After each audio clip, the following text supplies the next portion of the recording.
Today, we're going to add surface ripples to our animated water. Let's go!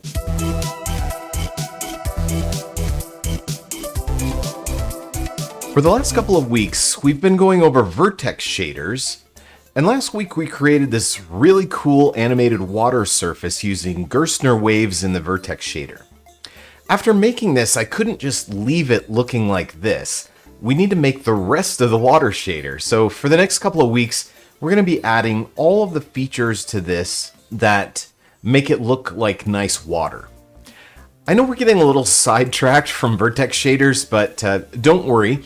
We're going to use vertex shaders for optimization a little bit later in the video. Alright, so today we're going to be focused on adding surface ripples. We've got these really nice larger waves here, but we can make it look more realistic by adding smaller ripples to the surface. So we'll start out in Unreal today, and then we'll switch over to Unity and show you how to do the same thing there. I'm going to show you the easy way to add the ripples first, and then I'll show you several things you can do to make it run a lot faster. So be sure to stay tuned for that.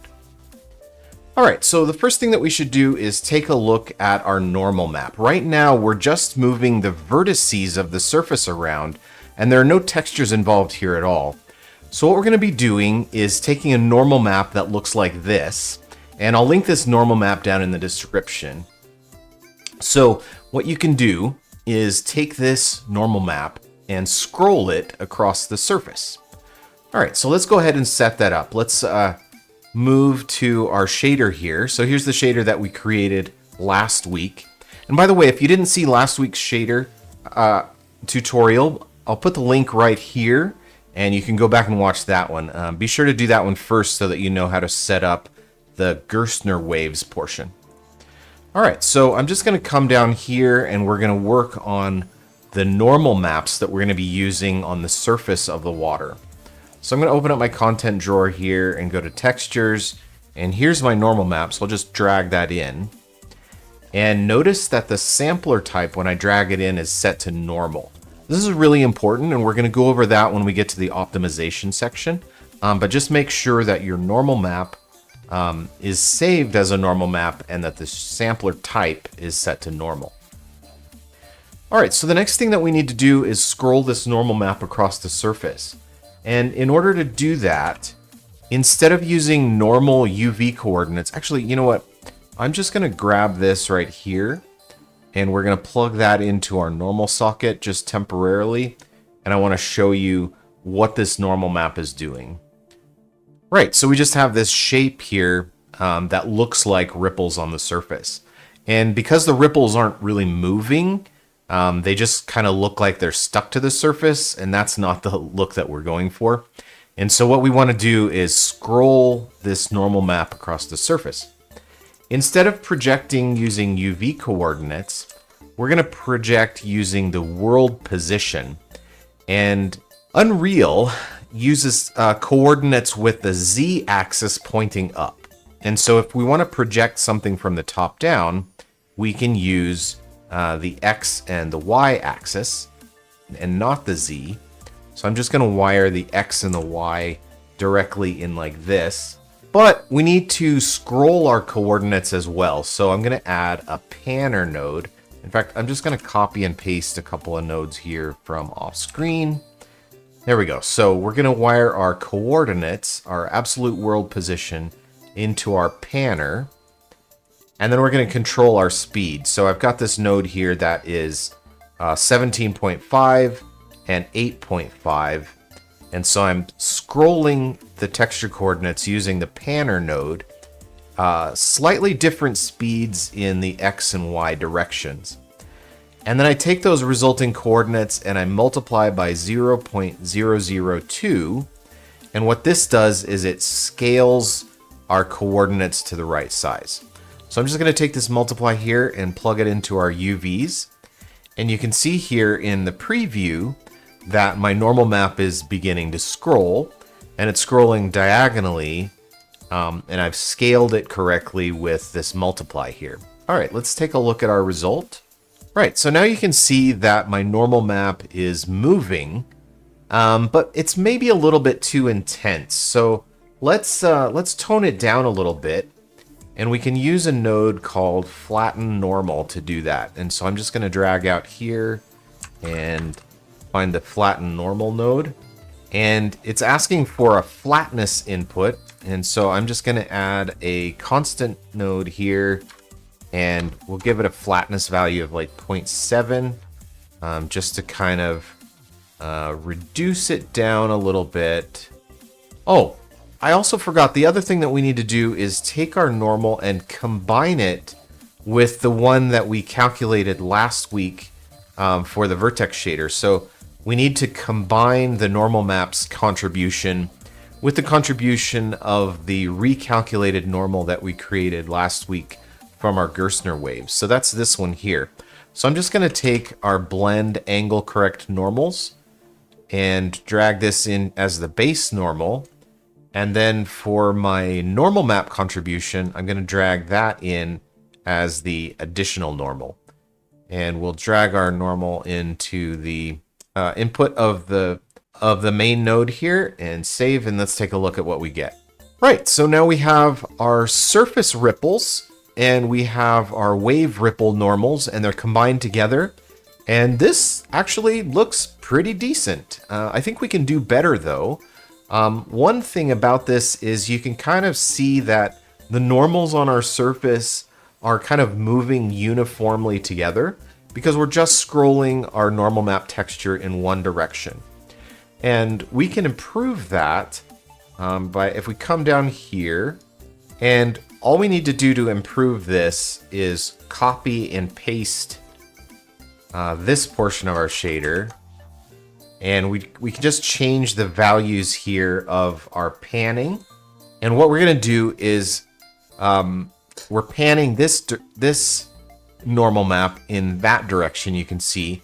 And we're going to change our panning values here so that this normal map actually goes in a separate direction. We'll also change the scale a little bit. And then we also need to wire in our coordinates here. All right, and now that we have two normal maps, we actually need to combine the contributions of these normal maps together as well. So I can take my blend angle correct normals here and blend these two normal maps together just like this. And so now you can see we've got one normal map scrolling that direction and one normal map kind of scrolling down in this direction. And we changed up our scrolling direction and speed and our size a little bit. And so with these two normal maps scrolling across each other in different directions, what we end up with is a pattern that looks less like scrolling normals and more like surface ripples. So I'm going to wire the result of my blend angle corrected normals in here, and then we'll flatten both of them together and take a look at what we get from that. All right, so now our normals look a little bit more organic, a little more natural. We don't have just a static normal map scrolling in one direction, but we actually have two normal maps scrolling across each other. And so we get kind of this breakup pattern and something that looks a lot nicer than it used to. Now, we could stop here, but I want to do one more thing. I want to add another normal map that's scaled a little bit larger, just to break this up and add a little bit more variety. So let's switch back to our shader here. And I'm just going to grab these nodes and copy and paste them again. But this time we're going to add a little bit different values. So for our speeds, I'm going to add 33.2 here and maybe a 41.37, something like that. So this is going to scroll significantly faster, but it needs to because for the size, I'm actually going to make it quite a bit smaller. So I'm going to add another 0 and a 3. And actually, you know what? I'm going to delete this node here and hold down the 2 key to add a vector 2 because I'm going to scale this one non-uniformly. So these ones I'm scaling the same on the X and the Y coordinate. But with this one, I'm going to give it some non-uniform scale. I'm going to type 0003 and 0004.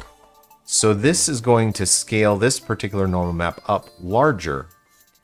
And now I need to blend the angle corrected normals again. So I'm going to combine these two normal maps with that one. But before I do, I want to flatten this one and I want to control it independently. I'm going to change the scale of this one independently from these two. And for this one, I'm going to give it a flattened value of 0.3.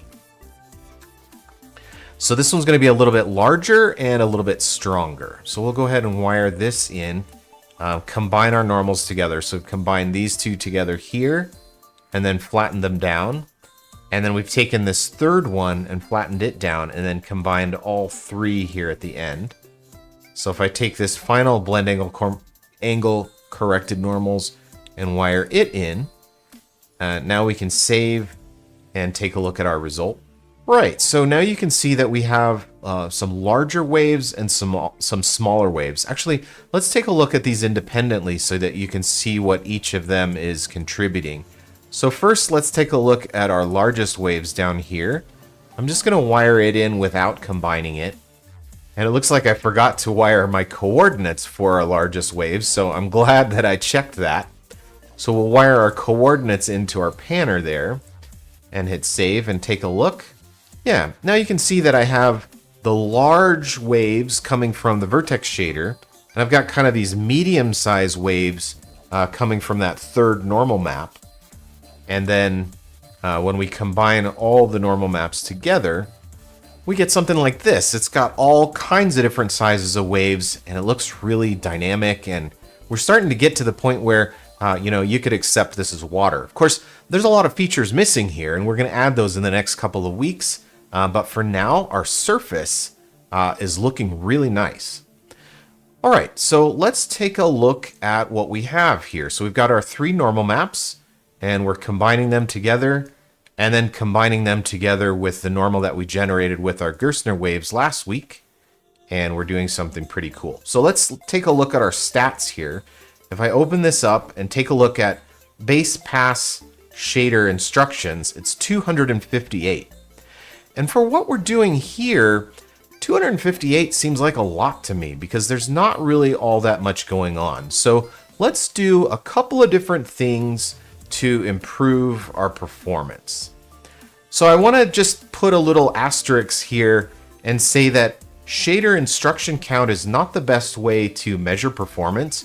If I really wanted to know if what I was doing is improving things, I would run this, not in the editor, but I would actually build the game, run it on my target hardware, and measure the frame rate.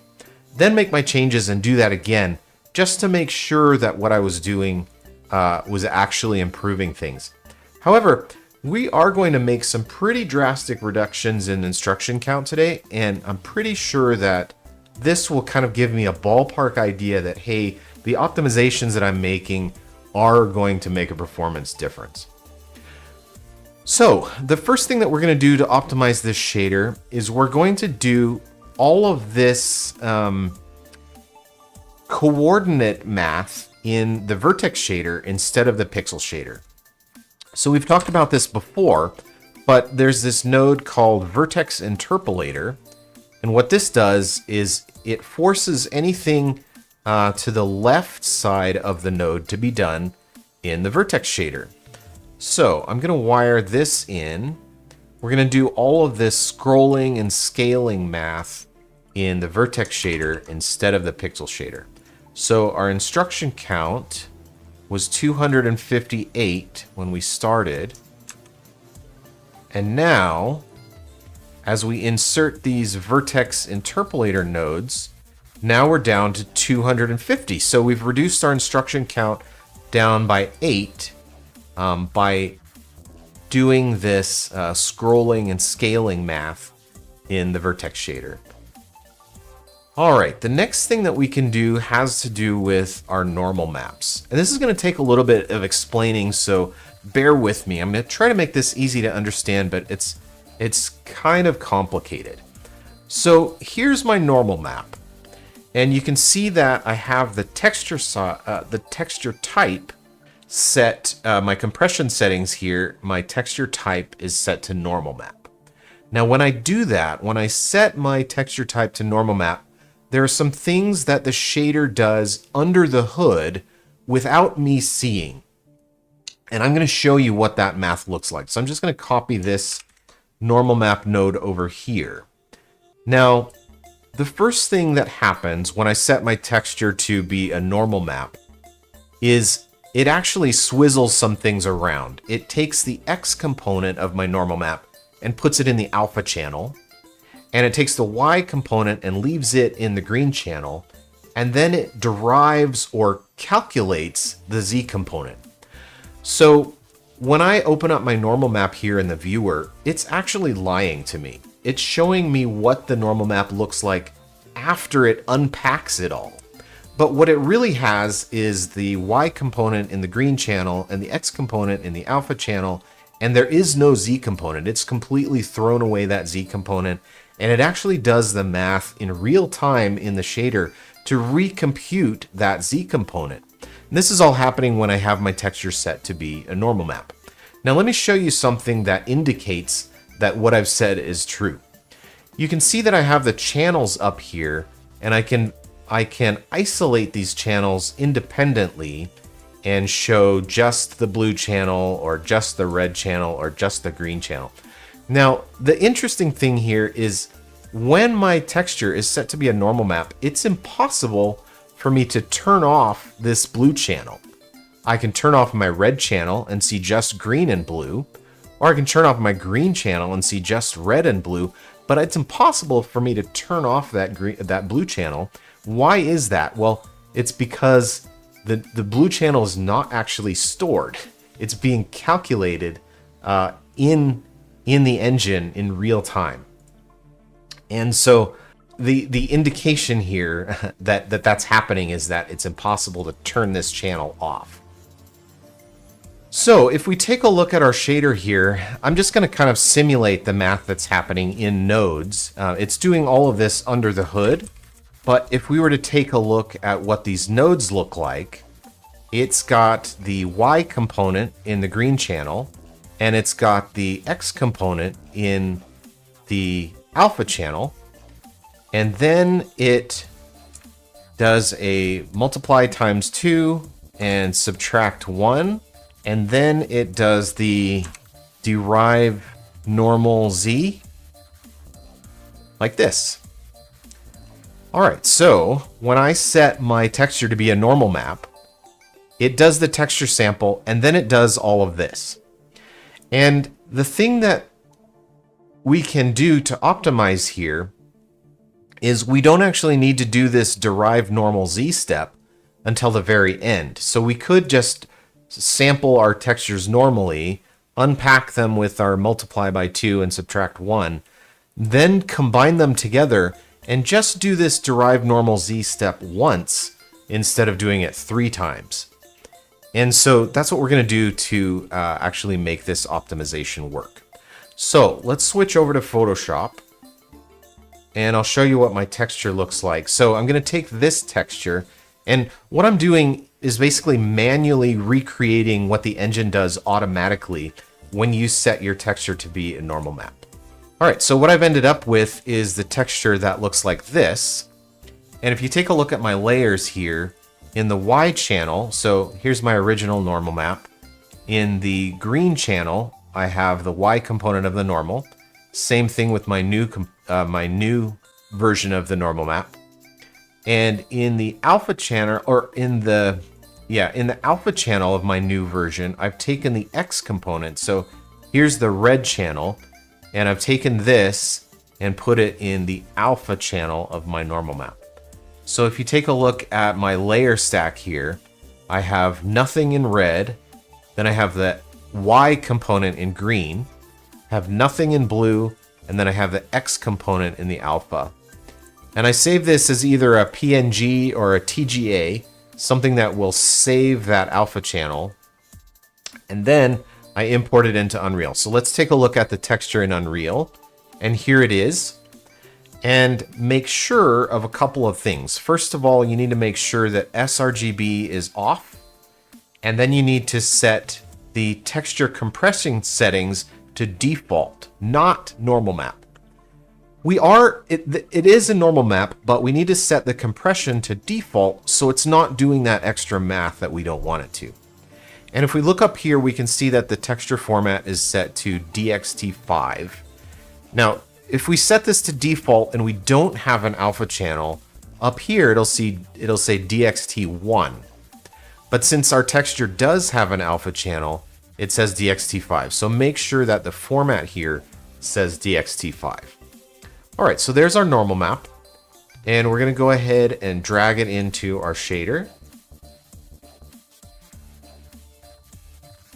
And now we need to do this math here. So we're going to swizzle things around a little bit. So the Y component is our second component in our append, and the alpha channel is our X component. So we swizzle things, then we multiply by 2 and subtract 1 to expand our vector. And now we can plug in our texture coordinates. So I'm going to grab the coordinates from up here from our vertex interpolator. And I'm going to copy and paste our second one. And we'll bring down our texture coordinates. Now, the thing about these is because they're not actually normal maps with a Z component, here we're combining our normals together with the blend angle correct normals. But because we haven't actually created our normal map, we can just add these together. We can do something really simple, and that actually contributes to this optimization because we can just add. And if we want to scale our normal map down, we can just multiply. So I'm going to multiply by a value of 0.3. So instead of using blend angle corrected normals and flatten normal, here we can just use an add and a multiply, and that makes it cheaper as well. All right, so we're going to do our third one. I'll copy and paste this and wire up our UV coordinates, and we need to multiply this one down as well, and we're just going to multiply it by 0.6, and then again add its result together. And now we've got all three contributions of our manually unpacked normal maps.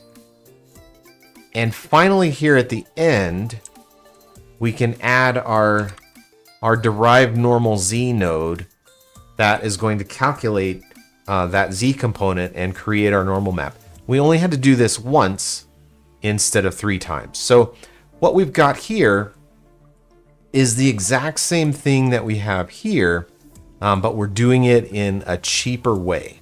All right, so right now our instruction count is 250.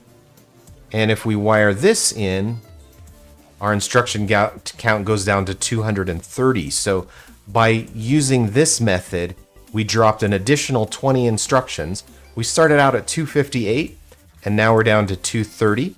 So let's save this and switch over. And there's almost no difference at all. So I've dropped a whole bunch of instructions, and my shader still looks exactly the same. Well, not exactly. It is a tiny bit different, but I think that is worth the gain that we're getting from adding this optimization. All right, now there is one more very large optimization that we can do, and this is actually something that I forgot to do last week. If we come up here, we can see that with our Gerstner waves, we're actually calculating normals for each of the Gerstner waves. And then we're blending those normals together, and then we blend them with the contribution of our surface ripples from our normal maps. But what if we were to add a vertex interpolator node right here? See, what I forgot about last week when I was doing this is all of this Gerstner wave stuff is calculated in the vertex shader because it's going into the world position offset. But this recalculating our normals is actually happening in the pixel shader, and we actually need to force it to happen in the vertex shader. So right now we've got 230 instructions, and if I wire this in and we add a vertex interpolator node here to make our normal recalculate happen in the vertex shader. Now, if I wire this in, now we've dropped to 162 instructions. So we started out at 258 and we're down to 162. So we've dropped almost 100 instructions with our optimization, and we have the exact same look. I'm really excited about this result. I hope you are too. So I showed you a method of adding surface ripples to our water, and I showed you 3 ways of optimizing it. We did the Gerstner wave normal recalculation in the vertex shader. That's the one that saved us the most. Then we did our scaling and scrolling math in the vertex shader. That saved us about 10. And then we optimized our normal maps, doing this unpacking stuff manually. That saved us about 20. So altogether in this shader, we were able to save almost 100 instructions just by doing things a little bit smarter and by using our vertex shader intelligently. All right, so that is our tutorial. We'll switch over to Unity in a second. I'm going to show you how to do the same thing there.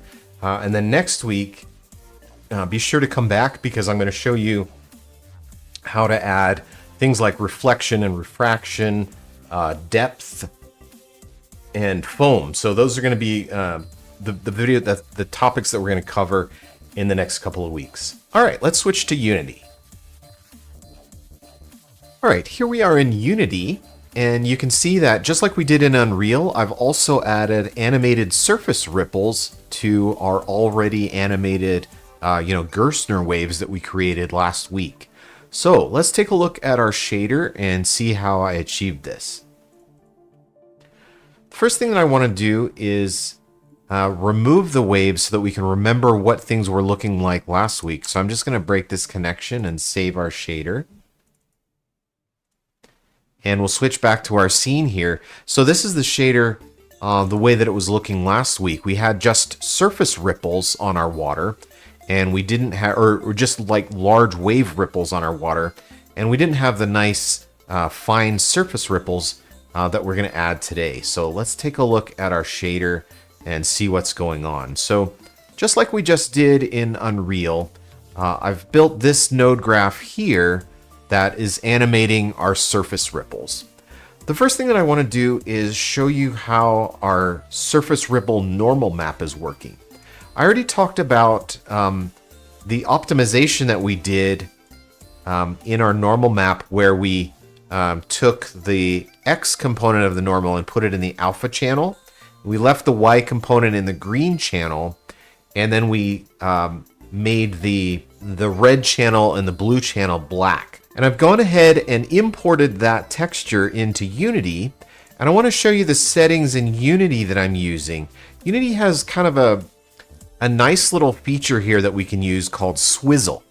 So I'll get to that in a minute, but the first thing that I want to show you is make sure that you turn off sRGB. Okay, so I'm importing our water normal in, turn off sRGB, and then under swizzle, I can actually rearrange the channels of my texture here in the textures inspector panel here. So under swizzle, I've told it to take the alpha channel and put it in the red. So this is the red channel here. And I've said, hey, take the alpha channel and put it in the red. And that's exactly how I was storing it. I took the X component of my normal and I put it in the alpha channel. So now that I'm importing it again, I'm saying, hey, take this alpha channel that is in the texture data and put it in the red channel. Now for the green channel, I told it to invert the green channel because textures that are made for Unreal have the green channel one way for normal maps, and textures that are made, normal maps that are made for Unity have the inverse of that.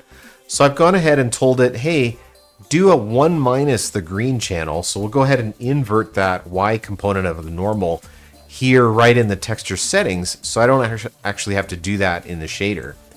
And then I just told it to make the blue channel 1 and the alpha channel 0. And then the other thing that I did when I imported the texture is I told it to set the compression to high quality. And when I do that, if you come down here, you can see RGBA compressed BC7 UNorm. And if I zoom in, I can't really zoom in here, unfortunately, but you can see that the compression is actually really nice. If I set this to normal quality and hit apply, I don't know if this will come through, but you can see that there's a little bit of artifacting here. And so what I want to do is set this to high quality and apply so my normal map is nice and smooth looking without a lot of texture compression artifacts. All right, so that's the texture that we're going to be using. And let's go ahead and take a look at how I built the shader here. So the first thing I did is I brought in the texture, and there's my texture. And notice that I set the type to default, not normal map, because we're going to unpack, just like we did in the Unreal version, we're going to go ahead and unpack this. Now this texture has the Y component of the normal in green and the X component in alpha. But because of those settings that I set on the texture in the inspector, I can just take the red and the green channel like I normally would with a normal map, because I set those in the inspector and I don't have to do that setting here. So I take the red and the green channel and I turn them into a vector 2. And then I manually unpack my normal by multiplying by 2 and subtracting 1.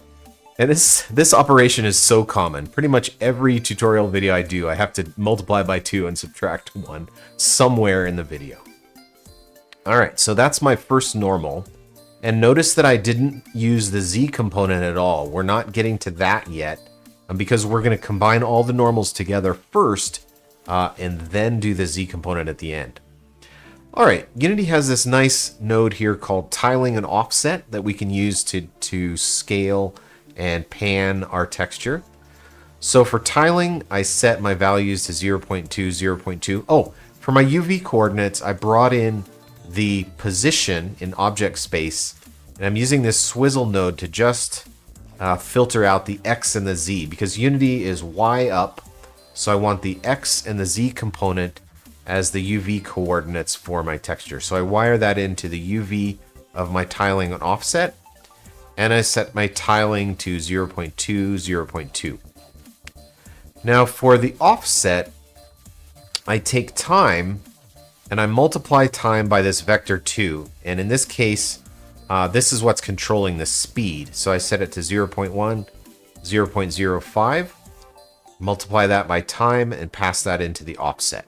So let's go ahead and take a look at what we get with just this first normal map here. I'm going to bypass our add and just wire the first normal map into our normal reconstruct Z here, and then pass that into normal. We're just going to kind of take this apart a little bit and build it up step by step so you can see what the different parts are contributing. All right, so this is our first normal map. You can see this doesn't look a whole lot like water. And that's because our normal map is scrolling uniformly, kind of as a solid unit. And this is why we have the other two normal map samples. We'll scroll one normal map in one direction, scroll the other one in the other direction, and then the third one kind of on top of everything in a different direction. And all three of these working together is what creates our final effect. All right, so let's switch back to our shader here and take a look at the other normal maps. So this is the same texture for my second one. And for tiling and offset, I have my tiling value set to 0.15, 0.15. So it's going to be slightly different size than my first one, maybe just a little bit bigger. And then for my speed here, I have it set to 0.12, negative 0.07. And this is going to make it go in a different direction. You can see my speed and direction values here, and they're different so that these two normal maps can scroll across each other in different directions. So once I sample the normal map, I combine the red and the green channels into a vector 2. Then I multiply by 2 and subtract 1, just like I did up here. Then I add the results together. And finally, I multiply by this value here. That's just meant to tone it down a little bit. If we switch back to our scene here, you can see how this normal map is looking really strong. It's pretty powerful. And so we multiply these results by 0.3 just to tone them down a little bit. So we add the two normal map contributions together, multiply by 3, and then I'm going to pass this result into my normal reconstruct Z. And we can take a look at our scene and see what our normal maps look like with the two of them combined together. Alright, this looks pretty good, and if you wanted to do some performance optimization, you could probably leave out that third normal map sample and just stick with the two of them together like this. But if you want to add some more variety into the water, it's good to get maybe a third sample in there. So this is what it looks like with just the two samples. And let's take a look at our third sample now. We'll come down here. Here's our third normal map texture that we're sampling. Our tiling and offset, our tiling is set to 0.03, 0.04. And then our speed here is set to 0.03 and 0.017. Now, obviously, these tiling and speed values are completely arbitrary. I just kind of tuned them to what I thought would look nice. But you are welcome to set these values to whatever you want. You can make the larger waves down here at the bottom scroll faster or slower compared with the others. And also, you can also adjust these strength values. So I've scaled down the first two with a value of 0.3, and I've scaled the third one down with a value of 0.6, and then I added them together. But obviously, you're also free to change these multiplier values to change the relative strengths of the smaller waves and the larger waves. All right, so there we have it, and we passed everything in, added the smaller waves together with the larger waves here, and then passed that into our normal reconstruct Z. And remember, we did all this normal map manual unpacking so that we only have to do this normal reconstruct Z step once. Otherwise, the math that's happening here, there's a square root in here that's kind of expensive, relatively speaking. Otherwise, this is going to happen once for every sample that we do of that normal map. And we don't want to do that, which is why we have our normal map set up the way that it is, why we set our type to default instead of normal map, and then why we do this manual unpacking here, so that we only have to end up doing this step one time instead of 3. It's a nice performance optimization. Now, if we wanted to, just like we did in Unreal, we could take all of the computations that we're doing here and do these in the vertex shader instead. So let's go ahead and do that. I'm going to move these nodes down. And here in our master stack, I'm going to hit the space bar on my vertex shader and add a custom interpolator. And we're going to select this, and I'll come up here to my graph inspector, and we want to set this custom interpolator to a vector 2 because these are UV coordinates. And let's name this UV1, and I'll add another one, and we're going to name this UV2 and set it to vector 2. And then we'll add another one and set it to vector 2. And I'm going to set this, and I'm going to name this UV3. All right, so the adjustments that we're doing to our UV coordinates here, I can do in the vertex shader by wiring this.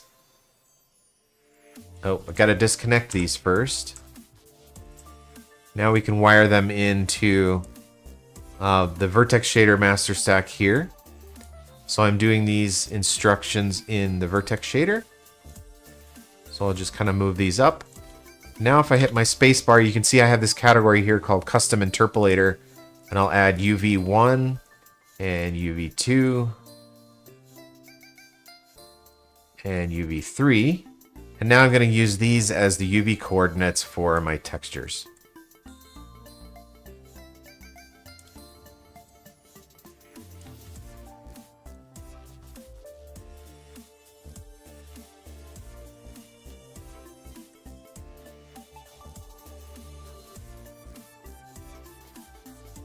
All right, perfect. So now I can save it and we'll switch back to our scene.